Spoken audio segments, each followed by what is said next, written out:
दीपावली 5 पर्वों का अनूठा त्योहार है। इसमें धनतेरस, नरक चतुर्दशी, दीपावली, गोवर्धन पूजा और यम द्वितीया मनाए जाते हैं। दीपावली के दिन धन की देवी माँ लक्ष्मी की आराधना की जाती है और घर को दियों से रोशन किया जाता है। लोग माँ लक्ष्मी के स्वागत के लिए घरों के मुख्य द्वार पर रंगोली भी बनाते हैं। कहा जाता है कि जब भगवान श्री राम रावण का संहार और अपना 14 वर्ष का वनवास पूरा कर अयोध्या लौटे तो नगर वासियों ने पूरे अयोध्या को रोशनी से सजा दिया और यहीं से भारतवर्ष में दीपावली के त्योहार का चलन शुरू हो गया। दीपावली को लेकर देश में अलग अलग लोगों की अलग अलग मान्यताएं और परंपराएं चली आ रही हैं।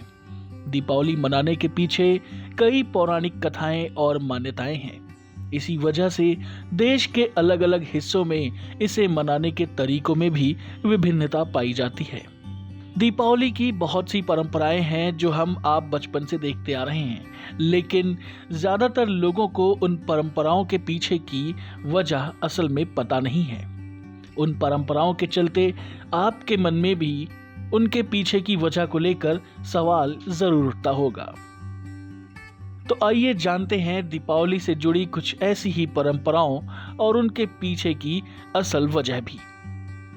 दीपावली पर सूरन की सब्जी क्यों खाते हैं? सूरन या जिमीकंद की सब्जी यूं तो आम दिनों में भी घरों में लगभग ना के बराबर ही बनती है, लेकिन दिवाली के खास अवसर पर घरों में इसे बनाना बेहद शुभ माना गया है। उत्तर प्रदेश में खासकर हर साल दिवाली पर सूरन या जिमीकंद की सब्जी बनाने की परंपरा सदियों से चली आ रही है।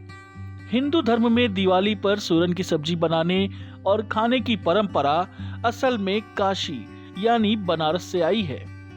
वहां दिवाली के दिन इसकी सब्जी पूरे परिवार के लिए बनाई जाती है। ये ऐसी सब्जी होती है जो आलू की तरह मिट्टी के नीचे उगाई जाती है और जड़ खोदकर इसे निकाला जाता है। कहते हैं कि इसे निकालने के बाद भी इसकी जड़ें मिट्टी में ही रह जाती हैं और अगली दिवाली तक उसी जड़ से दोबारा सूरन तैयार हो जाता है। इसकी यही विशेषता दीपावली पर्व की उन्नति और खुशहाली से इसे जोड़ती है, जिसके चलते इसे दिवाली के दिन घर में बनाना और खाना बेहद ही शुभ माना जाता है।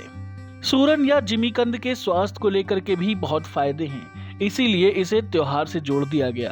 परंपरा बना देने से सभी लोग इसे इस्तेमाल करने लगे हैं। मान्यता है कि इस सब्जी के इसी गुण के चलते इसे दीपावली में खाना अनिवार्य बना दिया गया है। दीपावली पर शुभ क्यों माना जाता है जुआ खेलना? पारंपरिक रूप से दीपावली पर जुआ खेलना शुभ शगुन माना जाता है। हालांकि कानून इसकी इजाजत नहीं देता, लेकिन ये परंपरा सदियों से चलती चली आ रही है। हिंदू पौराणिक कथाओं के अनुसार दिवाली के दिन जुआ खेलना शुभ होता है। माना जाता है कि दिवाली की रात माता पार्वती ने भगवान शिव के साथ पूरी रात चौसर खेला था। माता पार्वती ने कहा था कि दिवाली की रात जुआ खेलने वालों के घर असीम सुख समृद्धि आएगी। परिवार के सभी सदस्य माता लक्ष्मी की पूजा के बाद खाना खाकर एक जगह बैठकर जुआ खेलते हैं। कुछ लोगों का ऐसा मानना है कि ताश के खेल के बहाने परिवार के सभी सदस्य साथ बैठकर अपने सुख दुख बांट लेते हैं।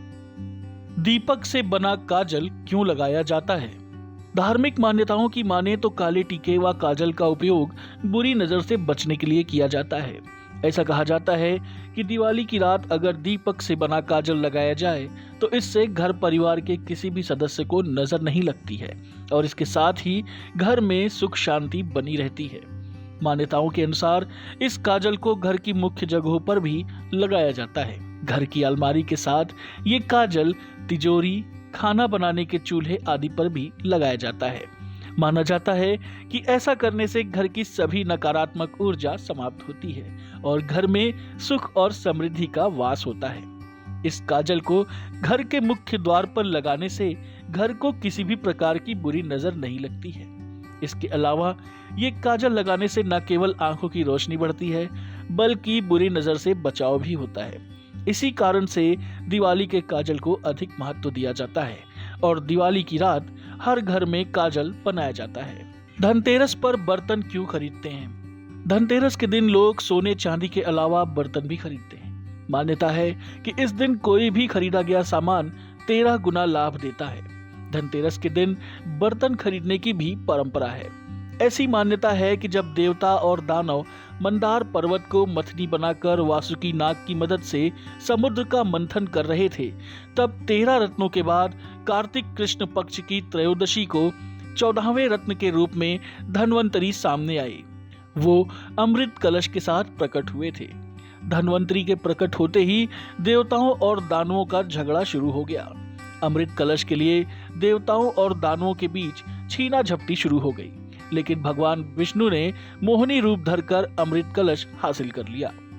भगवान धन्वंतरी कलश लेकर कार्तिक कृष्ण पक्ष की त्रयोदशी को प्रकट हुए थे, इसलिए इस तिथि को बर्तन खरीदने की परंपरा है। माना जाता है कि धनतेरस के दिन आप जितनी खरीदारी करते हैं उसमें 13 गुना वृद्धि होती है। धनतेरस पर नई झाड़ू क्यों खरीदते हैं? धनतेरस के दिन खरीदारी करना शुभ माना जाता है। इस दिन झाड़ू खरीदने की परंपरा भी काफी लंबे समय से चली आ रही है। धनतेरस के दिन खरीदारी करने को बेहद शुभ माना जाता है। इस दिन झाड़ू खरीदने की परंपरा भी काफी लंबे समय से चली आ रही है। दिवाली का संबंध साफ सफाई और चमक दमक से है।